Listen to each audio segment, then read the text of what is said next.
listening to the WrestleHavoc Podcast on YouTube, where we discuss everything in and outside of the squared circle. We talk all that goes on in the realm of WWE and AEW every week. And now, here's your host, the one that will give you a reality check on pro wrestling, Flamin' Ricky Duraeus. This is the WrestleHavoc Podcast.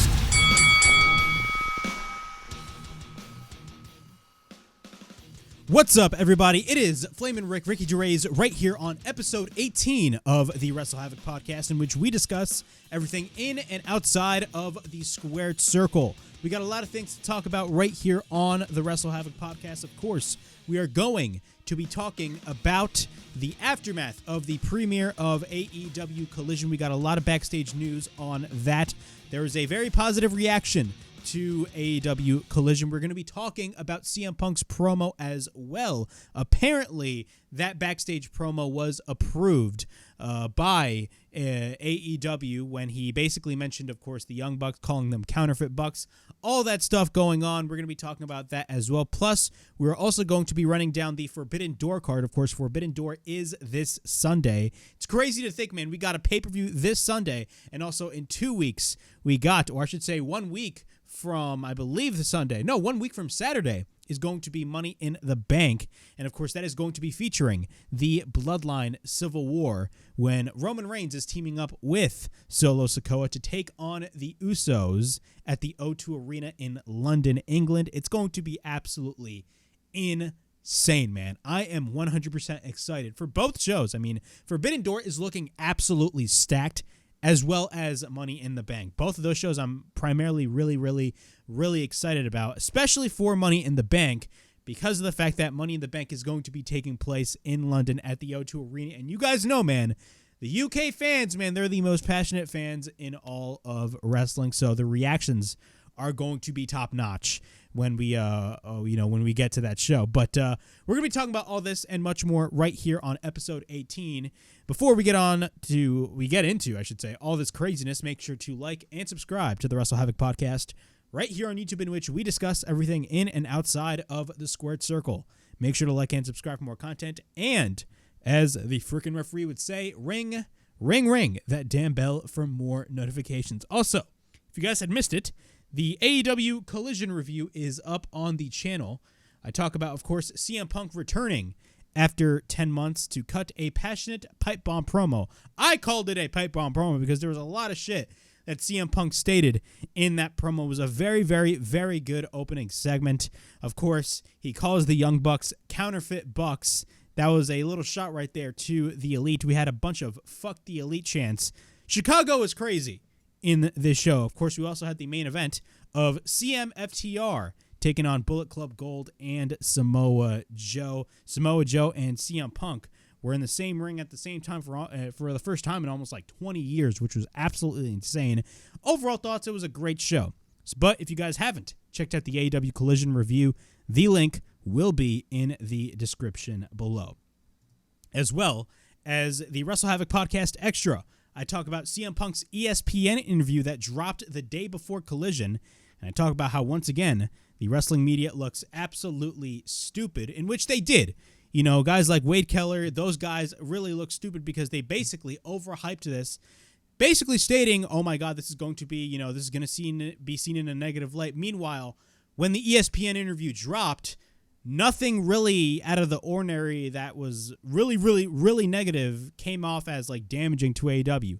Yes, he did talk about Hangman Page, and it clearly shows that CM Punk does not like Hangman Page. But if you really read the whole article, really nothing was really blown like crazy like a lot of people thought it was going to be. So really the wrestling media did look absolutely stupid after this ESPN interview dropped. But if you guys haven't checked out this WrestleHavoc Podcast Extra, be on the lookout and watch it, because it's going to be in the link in the description. Jesus Christ, I have no idea what I'm talking about. But if you guys haven't checked it out, the link will be in the description below. It's actually doing very well in viewership, roughly around, I believe, 1.6 thousand views already had, with this video. So be on the lookout and check this video out if you guys haven't. But let's get into episode 18 of the WrestleHavoc Podcast. In our first story, we're going to be talking about the latest of the Elite's AEW contract talks. Of course, the Elite are in negotiations right now to new contracts for AEW. They haven't signed anything new yet. They're in current negotiations with it. And I've always stated every week or all the time when we talk about topics like this, AEW's number one priority, yes, it should be CM Punk, but at the same time, really, if you think about it, their number one priority is getting the Elite to stay. And I believe that they will eventually stay. But with all this CM Punk stuff going on, you know, I do have my doubts. But we got an update from Fightful Select. The Young Bucks, Kenny Omega, and Hangman Adam Page have been all negotiating new AEW contracts this year. When Fightful was asked for an update this week, which was last week, we were told that the deals aren't done yet. However, both sides have felt like several deals have been close, with one side noting that could have been said for several months, but not a lot has changed on that front. Those we've spoken with AEW were confident that they'd retain the Elite despite CM Punk returning to the company. We've not been given any update on the Elite and their willingness to work with CM Punk, though creative is planned for several of them for quite some time. Hangman Page, Omega, and the Bucks all have retained Barry Bloom to represent them. It's worth noting that Omega had time added on his deal due to missing out via injury. At this point, between injury time, option years, and any other variables with all four wrestlers, it's tough to determine when exactly the deal is up. We're told by WWE sources that they would be absolutely have interest in all four talent in the event that they will become available, but they don't actually expect that to happen, and that WWE are quote-unquote nowhere near legally allowed to talk to any one of them. There were rumors that the Young Bucks had reached out to WWE last year, but sources close to them denied it. And we're told most people in AEW expect that each man will remain in AEW on significant money increases. So, yeah, that's the update from the Elite. So, clearly that these contract talks are still going on. You know, it's a very interesting time. You know, AEW is on the verge of many big shows in the company's history. Of course, we got Forbidden Door coming up this Sunday. We have All In at Wembley Stadium, which is AEW's first major stadium show, and that is selling very well in tickets. Almost 70,000 seats are sold for that show. I believe they're roughly around the 60,000 range, but that show is doing very, very, very well. Of course, it is the UK, and they are striving for wrestling, but keep in mind this is the first AEW show in the UK, so you know for a fact that show is going to be a big deal. Of course, we also got All Out the week after, and then we got Grand Slam. It's going to be a big summer for AEW at the end of the day. But again, their number one priority is keeping the Elite because they are your heart and soul of the company. Say what you want about the Bucks. Say what you want about Kenny Omega. Do they come off as petty after that ESPN interview? Absolutely, because Punk clearly stated, hey, I want to work with you guys, but every time when I try to get in contact with them, I get a legal representative, and most likely those legal representatives are for the Bucks and Kenny. So they do really come off as, you know, petty at the end of the day, but do I think they're going to be working with CM Punk? I have no idea.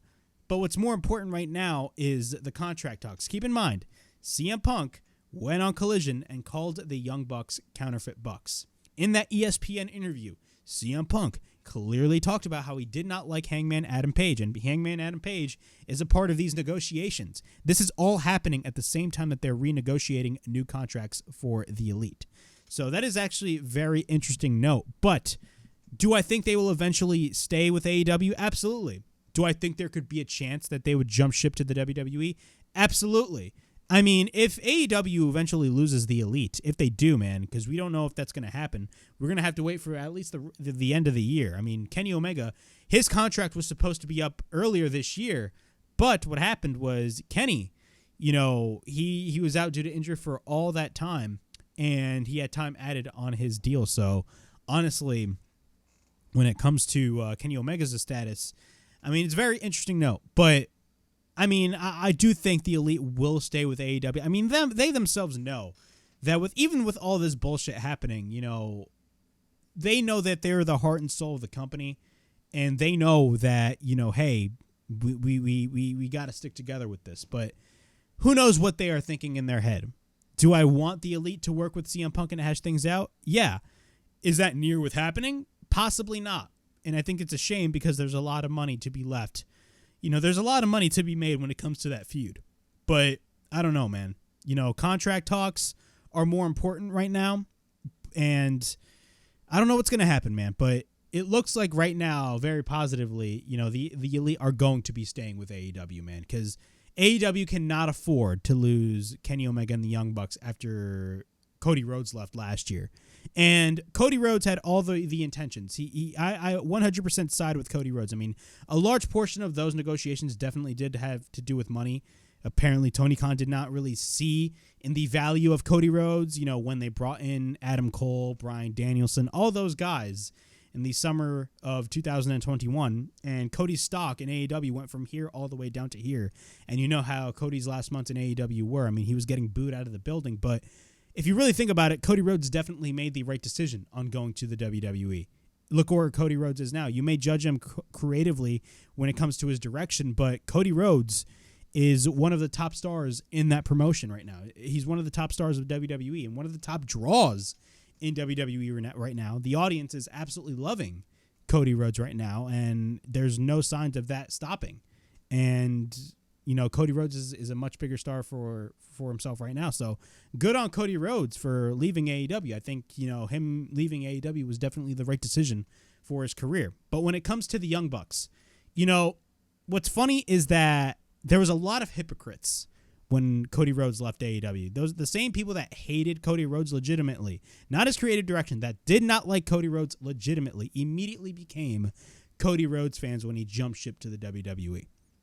Imagine if the Elite went to WWE and you had all these haters of the Elite just talking about how bad they were in the ring. They don't sell, all that bullshit. And look, the Bucks may piss you off, but just like Moxley said, basically the majority of the reason why a lot of people do not like the Young Bucks is because they did not have the WWE machine to back them up. They did not have the WWE machine to back them up. They made it on their own. They did the grind in the indie scene for like how many years? 10 years? They were in the business for a long period of time, and they made a name for themselves on their own. And that's basically a large portion of the reason as to why a lot of people do not like the Elite, primarily the Young Bucks. But imagine if the Elite went to WWE. The hypocrisy in the IWC would be absolutely insane. Now you'd have people that shit on the Young Bucks for how long? Even before AEW started now are going to be like, oh my God, the Elite are like the best thing ever. Y'all were never fans of the Elite, so go fuck yourselves. But still, shit that we need to talk about, man. The Elite, AEW cannot afford to lose the Elite. That is their number one priority right now. So hopefully AEW retains the Elite when it comes to these contract negotiations. All right. Now we are going to be talking about AEW Collision. But before we talk about Collision, we are going to be talking about the creative direction with AEW. Now, last week, there was a creative name backstage at AEW Dynamite. According to Fightful Select has learned that a longtime wrestler turned creative writer Jimmy Jacobs is backstage at AEW Dynamite last week from Washington, D.C., and Fightful was told that Jacobs was a surprise face popping up with exchanged hugs and pleasantries with numerous people at the show. Jacobs has signed with AEW as All Elite Wrestling has expanded with Collision debuting on Saturday, which already happened. Bryan Danielson has also been brought on to help in addition to the hiring of Will Washington. Jimmy Jacobs has been working for Impact Wrestling since November of 2017, where he has been an integral part of the creative team ever since. Jacobs worked for WWE as a creative writer between March of 2015 and October of 2017, and he was fired. Yes, I remember this wholeheartedly. He was fired for taking a photo with the members of the Bullet Club, who at the time was Cody Rhodes, the Young Bucks, Hangman Adam Page, and this was like the height of their popularity. Keep in mind, this was 2 years before AEW was even a thing. Bullet Club, primarily the Elite side of the Bullet Club, was super popular outside of WWE. It would go to the point where you'd see a lot of Bullet Club shirts in WWE crowds, And it got so bad to the point where WWE would literally be banning those Bullet Club shirts. But Jimmy Jacobs got fired for taking a photo with the Bullet Club, that being the members of the Elite, Hangman Adam Page, the Young Bucks, Cody Rhodes, Brandy Rhodes, and he got fired for it. And this was during the day where they did that parody of the DX invasion. They basically invaded Raw on the outside of the arena, which was absolutely hilarious. And in an update, Fightful was told that Jimmy Jacobs has finished up with Impact Wrestling and is now with AEW full-time. So great get for AEW. I mean, AEW has definitely shake up their creative ends, and we got actually more news regarding the creative for AEW. All right, we're going to be continuing on with the show, and we're going to be talking about AEW Collision. Of course, Collision happened, and there's a lot of stuff going on in Collision. Of course, I thought Collision was a great show. If you guys haven't checked out the AEW Collision review, the link will be in the description of this video. But there was an interesting name backstage for AEW Collision, and Chris Hero was that name. Chris Hero, of course, was the former tag team partner of Claudio Castagnoli in Ring of Honor, and they were the Kings of Wrestling. Chris Hero is being looked at as a potential name to join All Elite Wrestling in at least a backstage capacity, Fightful Select has learned. We've been told that Chris Hero was scheduled to be in town and was at least slated to be backstage at the AEW Collision debut in Chicago, working with the company on a trial basis. Hero hasn't wrestled since his WWE release over 3 years ago. However, he told Grapsity's Righteous Reg and Phil Lindsay recently that he's not retired and is waiting for the right situation to occur. Numerous independent promoters have confirmed that they've expressed interest in booking him in the past. We don't know there are any plans for Chris Hero to wrestle in AEW, but there are plenty on the roster that have a history with him. So Chris Hero was backstage, and it looks like he's going to be hired for AEW in a backstage capacity as well. So again, definitely AEW is really upping up the ante when it comes to their creative direction with bringing in all these people, which is definitely the right decision to make, because a lot of people have been criticizing Tony Khan, because at the end of the day, Tony Khan does have the final say with a lot of these decisions, and Tony Khan has just a lot of shit on his plate, man. He, before Dark and Dark Elevation were, scrapped, he did Dynamite, he did Rampage, he did the pay-per-views, he did Dark Elevation, and now he added on Ring of Honor, which he is doing constantly, and they be booking 16 fucking matches on that Ring of Honor show that, let's be honest, doesn't have a big audience for Honor Club. Honor Club is not a big service at the end of the day, but he'd be booking 16 matches on that show. But it's great that Tony Khan is getting all of this help for, AEW Collision and all that type of stuff. So that is great. But speaking of AEW Collision, we're going to be talking about the backstage reaction to AEW Collision. Of course, AEW Collision featured the return of CM Punk, in which he cut a fiery promo on Saturday night, and it was a great promo regardless. I absolutely enjoyed the promo. And we actually got a update or a report by PW Insider, and they stated, and I quote, "Backstage after the show, we were told that it was pretty much positive across the board to the first episode, and that the feeling was that it hit the mark and trying to feel different from AEW Dynamite." So overall, this was nothing but a great positive reaction. Everything that PW Insider stated in that particular quote is 100% spot on. Collision basically did its job in trying to feel different from AEW Dynamite. I talked about this in the Collision review, but AEW Collision is exactly what AEW Rampage should have been. But instead, Rampage, for at least the first few episodes of Rampage, of course, the first episode of Rampage and then the second one, which was the first dance, and then the first few episodes of Rampage definitely, felt like the same, but they were still relatively good shows. But then over time, Rampage just started to just kind of deteriorate creatively, and it was just not really a show that really people thought was must-see. Rampage is not a must-see show. It's fairly a skippable show. And what AEW did on Collision was say, hey, we're going to try our best to make this show, great as possible, and we're going to try to make you guys watching the show care. And that is exactly what they did, man. The reaction was positive for AEW Collision, But we're also going to be talking about CM Punk's promo, because CM Punk's promo was very interesting as well. Of course, some keynotes of the promo. CM Punk, of course, called himself One Bill Phil, name-dropping David Zaslav, calling him that. And he talks about how he is the one true article in the business of counterfeit bucks. That was a shot from the Young Bucks. And the Young Bucks even went to their Twitter bios and stated, hey, if this were 2018, we would have sold the shirt on PW Pro Wrestling Tees that said counterfeit bucks. That would have been absolutely hilarious, because they were known for doing that shit, because I remember WWE sent them a cease and desist many years prior, and they ended up making that into a shirt. But we got the report from the people at the Wrestling Observer, which I feel like they should stop talking about CM Punk, but it is what it is. I'm reading this from TJR's Wrestling's website.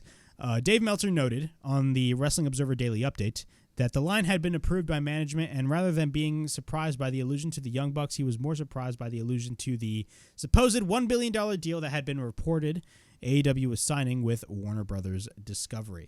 Following his opening promo, CM Punk returned to the ring in the main event of Collision, where he teamed with the AEW Tag Team Champions to defeat the trio of Switchblade Jay White, Juice Robinson, and Samoa Joe.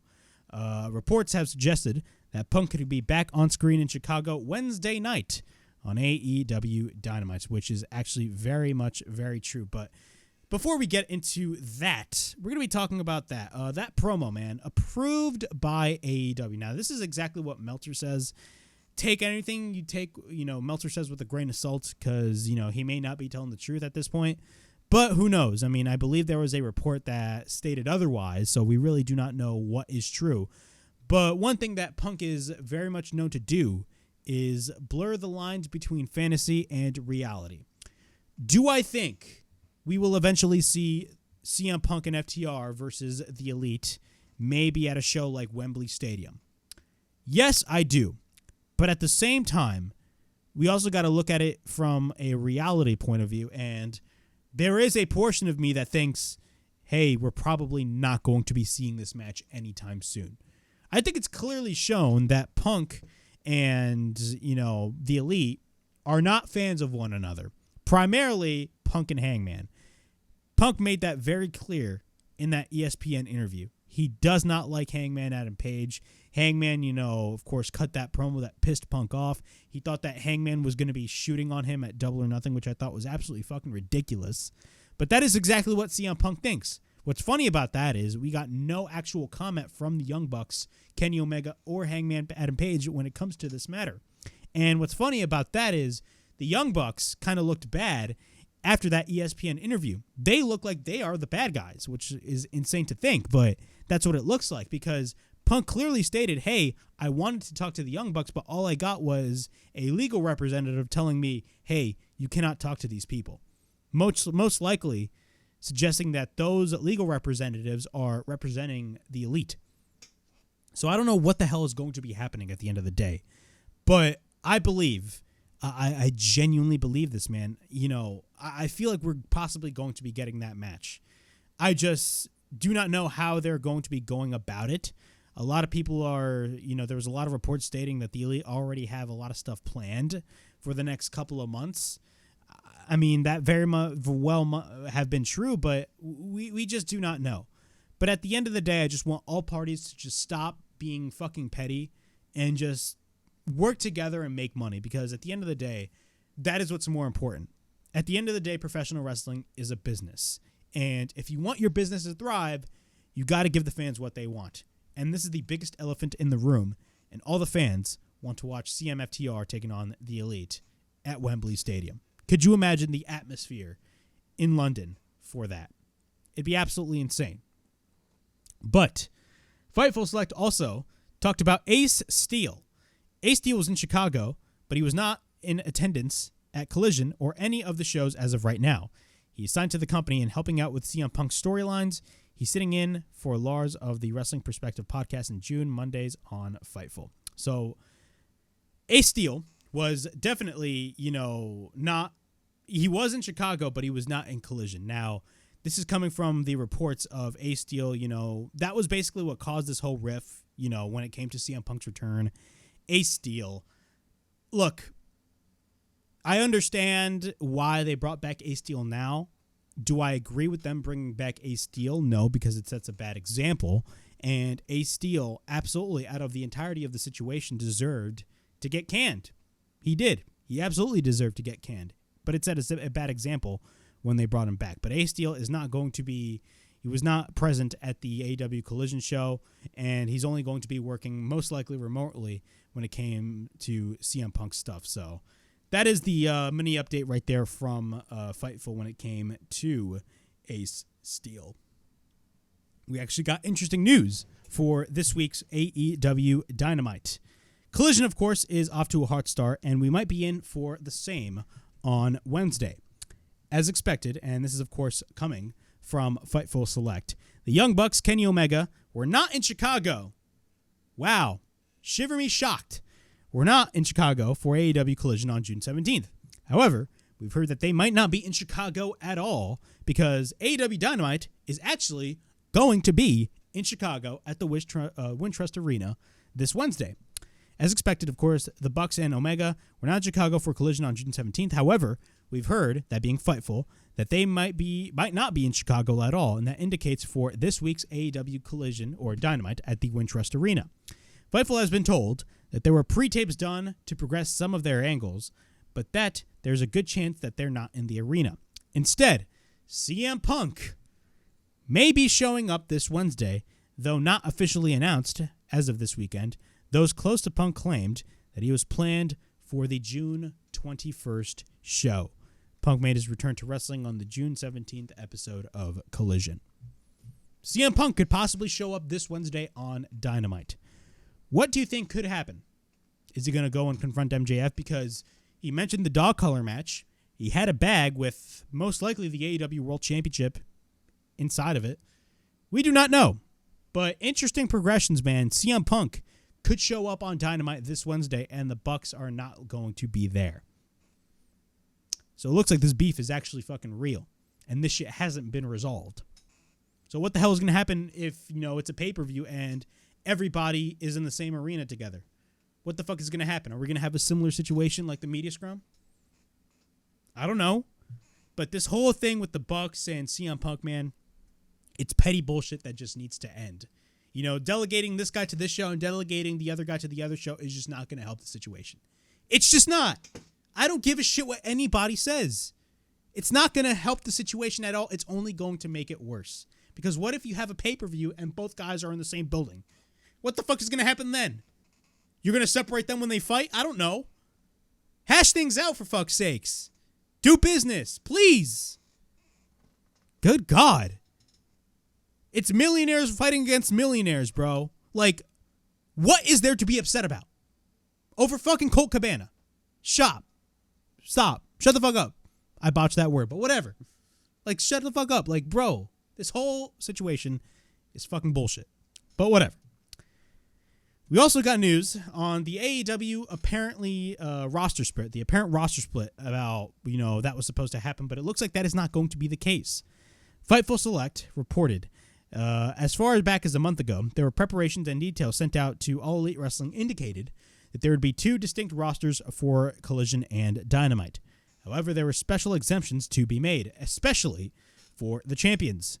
The move at the time was met with mixed reactions internally, and there were several wrestlers who were not happy that they'd be missing out on signings and independent bookings, which is something AEW has looked for as the luxury, as AEW is the first priority of all of their contracted talents. However, there were some that were happy about the move as an effort to minimize the drama and backstage squabbles that we've heard all over the past several years in AEW. Primarily last year. This is where all the drama escalated. Last year. The fateful year of late 2022.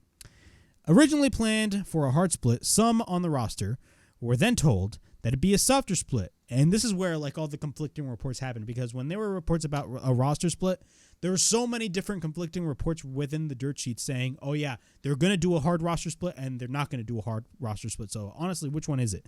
But originally planned for a hard split, some on the roster were then told that it'd be a softer split before being told that there was some natural sharing between the rosters. WBD, that being Warner Brothers Discovery sources we spoke to, said that they'd preferred no roster split, but under the right circumstances, anything could work. Fightful has been told that the quote-unquote transfer portal trademark, which AEW did trademark a couple of weeks ago, was supposed to be in relation to the brand split, but they tabled the idea for the time being. So, from what it looks like right now, the roster split is not going to be happening. And, there's pros and cons. I talked about this months ago when there were first rumors that AEW Collision was going to be a thing. There's pros and cons regarding the roster splits. The pros are that all the talent that is not being utilized are now able to shine. But they will only shine if you do the roster split right. WWE does the brand split, and they've been doing the brand split since 2016. They introduced the concept back in 2002. And in the beginning of 2002, they kind of struggled a little bit, but once they got into the summer of 2002, and they started doing exclusive stuff, and they started introducing exclusivity to the roster split. From 2002 through at least maybe 2005, 2006, maybe even 2007, there was some exclusivity there when it came to Raw and SmackDown. The first few years of the original brand extension definitely showed that WWE has the capability of doing this split right. But then as the years went by, WWE kind of started, being like, okay, I think this is not working. They then stopped brand exclusive pay-per-views because of low attendance, all that stuff, and they quietly killed the brand split at that point. And then in 2016, they brought back the brand split, and for the first few months, it was actually doing pretty well. SmackDown was absolutely flourishing. What's crazy is that SmackDown got the shit end they got the shit end of the stick when it came to the WWE draft. But what happened was they ended up having a better creative show than Raw. And they did have brand exclusive pay-per-views, but this was during the time where they did 2 pay-per-views a month, which is way too much now that I think about it. They did 2 pay-per-views a month. They did a Raw pay-per-view and a SmackDown pay-per-view every month, or in most months. And then, of course, they would build up to the Big 4 pay-per-views. What they should have done was have the B pay-per-view, so like you would have your Backlash be a Raw exclusive show maybe one month, and then the next month you'd have another B show, and that'd be a SmackDown exclusive pay-per-view the next month. Quality over quantity, but WWE just did not give a single shit about that. And then what happened? They basically killed off the idea of the brand exclusive pay-per-views because of ticket sales, and that is the God's honest truth. It was because of ticket sales, but the thing is NXT, their takeovers were brand exclusive shows, and those takeovers were constant sellouts. So you can do a brand exclusive show with the good creative, you can have a possible, sellout show. But WWE was like, nope, we got to get both stars on each show because, we're struggling in ticket sales. But meanwhile, you got NXT doing a takeover, which is a brand exclusive pay-per-view if you really think about it. Why did those takeovers didn't get canceled? Because they were doing very well. But whatever. WWE then over the years, 2019, 2020, 2021, the brand split just became irrelevant. And it's far worse than it is now, man. The brand split is completely irrelevant now. But with AEW, them doing a roster split, they could have easily had the opportunity to do it right if they did it better than WWE. And I've talked about it on here. I liked the idea of a brand split in AEW, but I hated the reasons as to why they did it.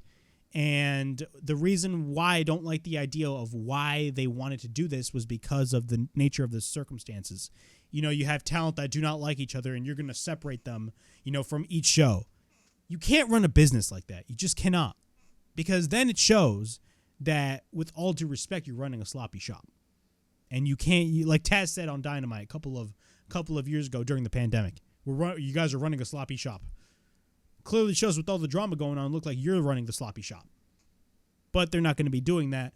And what it looks like right now is that AEW Dynamite and AEW Collision are going to be featuring the same people. And what I think is going to be happening, and I talked about this, I believe, a couple of videos ago, is we're going to be having overlapping storylines, storylines from Dynamite that bleed into Collision. But at the same time, we're also going to be getting storylines that are exclusive to Dynamite and that stay on Dynamite, and stories that are exclusive to Collision that stay on Collision to keep people interested. And I think that is definitely the right decision to make. Get the best of everything.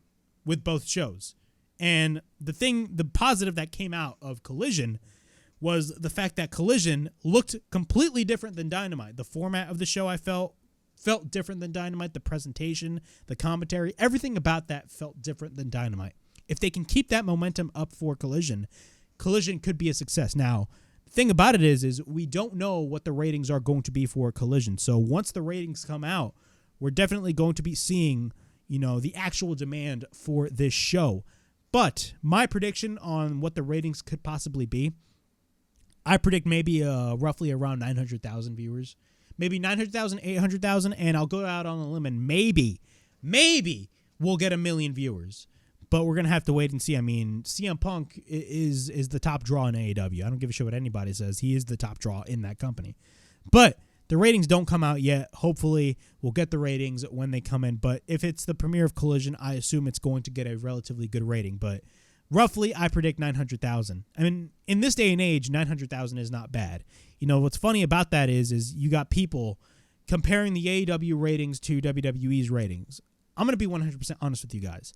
AEW is never going to reach the amount of ratings that WWE gets. It's just impossible. I may be wrong in the next couple of years, but they're just not.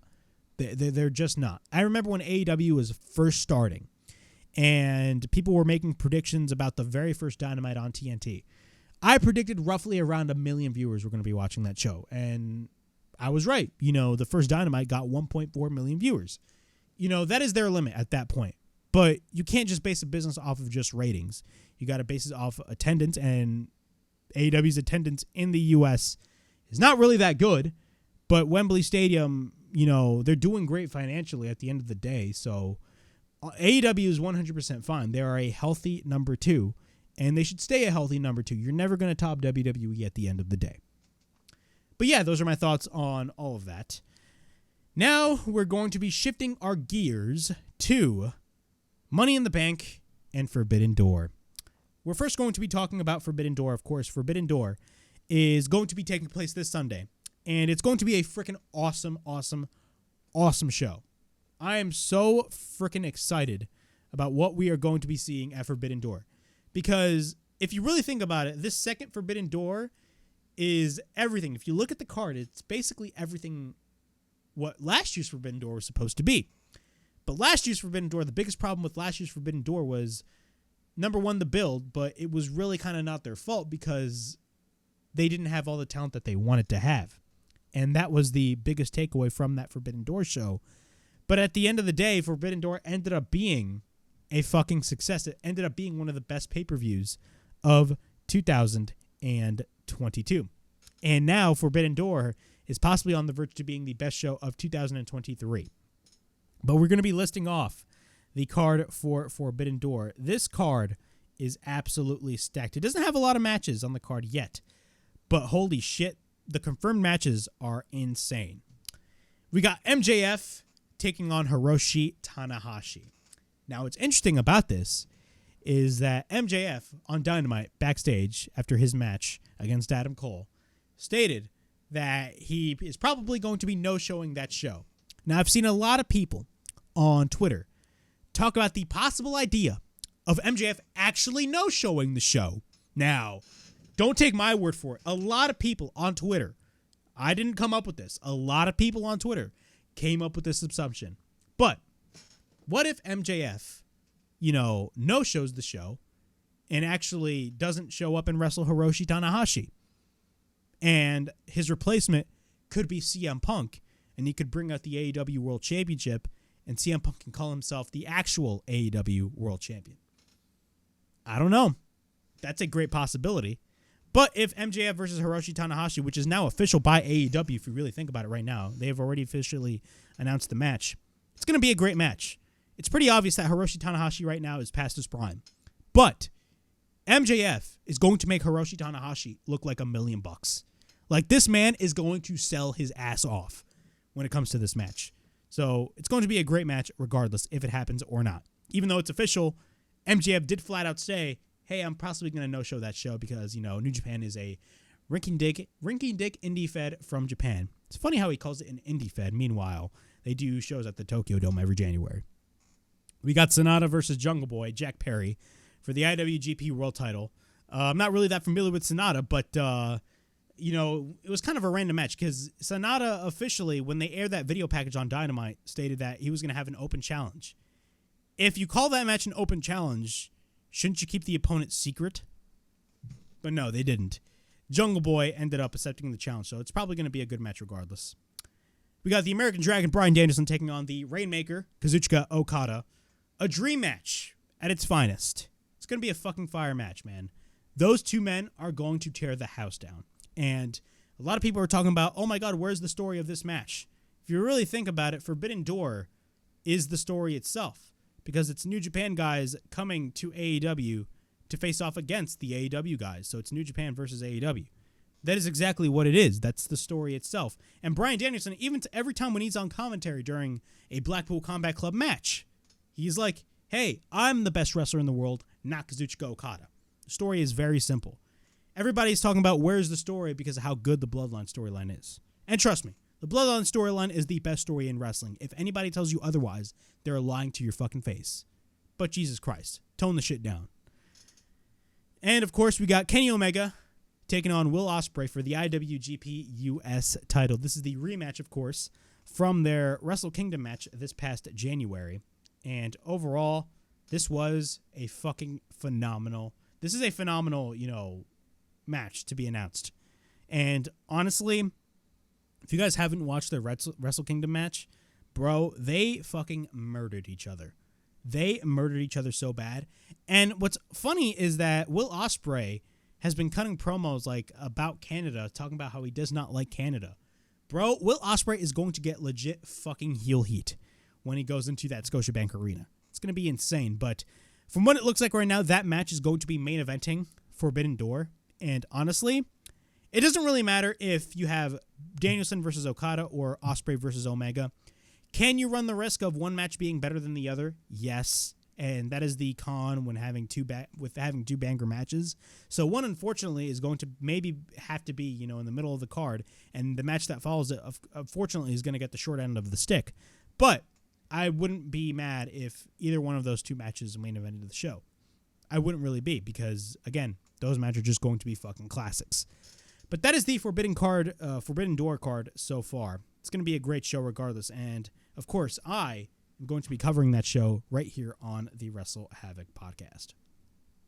All right. Let's talk about Money in the Bank. Money in the Bank, of course, is going to be taking place a week from this Saturday, at the O2 Arena in London, England. The card is fantastic in my opinion. I'm really excited for the show. But the main event itself definitely has my eye and a lot of other people's eyes because, of course, it is the thing that everybody wants to see. This whole Bloodline storyline is definitely getting interesting as we head towards the summer. But we're going to be talking about the Money in the Bank card. Of course, we got the men's and women's Money in the Bank ladder matches. For the men, we got LA Knight, Ricochet, Shinsuke Nakamura, Santos Escobar, Butch, and Damian Priest. Notice how this entire Money in the Bank men's match does not have any former WWE World Champions. That's the beauty of it. Honestly, LA Knight is going to be winning this match. I think it's pretty obvious that LA Knight is going to be getting the win because I guarantee you one of my biggest predictions by the end of this year is that LA Knight is going to get super hot. He's going to get super hot with the audience, and it's going to be probably one of the best things to come out of WWE this year. We got the women's Money in the Bank ladder match. We got Io Sky, Bayley, Zoe Stark, Zelina Vega, and Becky Lynch. And the final qualifying match is actually going to be taking place tonight as we have Raquel Rodriguez taking on Trish Stratus. Who do I think is going to be winning that match? I definitely do see Trish Stratus winning that match, but who knows? Maybe we can have a scenario in which Becky Lynch causes her the match, and then Trish gets her revenge at Money in the Bank. Who knows what could happen, but it's going to be interesting. I think it's pretty obvious that Io Sky should win this match. I think, it's just obvious that Io Sky needs to get the win. We got Seth Rollins versus Finn Balor for the World Heavyweight Championship. This Judgment Day storyline is going great. I'm loving it, man. They're teasing Damian Priest to be kicked out of the Judgment Day further and further and further. And Seth Rollins and Finn Balor are going to be delivering a clinic. I watched these two men wrestle live, at SummerSlam 2016. These guys are going to be delivering 110%. Could we see a scenario in which we see Finn Balor win the World Championship? No. But, I don't know, man. Seth Rollins, yes, he should win the he should retain the title, but a small part of me just feels like, hey, what if Finn Balor actually does win, and they just kind of have a blood feud, like maybe going on throughout the entirety of the summer? Who knows? But Damian Priest is definitely the catalyst of this whole match and the whole outcome of this match. Damian Priest did not want help from Finn Balor, and Finn Balor is just wanting to go after the world title. So there's tension within Judgment Day, and it looks like Damian Priest is definitely going to get excluded from the group, and JD McDonough is going to be replacing Damian Priest. But that match is going to be great. We got Cody Rhodes versus Dominic Mysterio, which honestly, I would be lying to you guys if I said I'm not interested in this match, and trust me, to an extent, I'm not interested because it's something random for Cody to do. But we know Cody Rhodes is going to be going back to the main event scene later on, and we do know that third match with Brock Lesnar is looming, most likely at SummerSlam. But with the reactions that Dominic Mysterio has been getting, working with a guy like Cody Rhodes, honestly, is not a bad idea. And, hey, man, this match could go either way. It'd be pretty obvious for Cody to win. But don't count out Dominic, man. Imagine the heat that he would get if he beat Cody Rhodes. And, of course, we got the main event.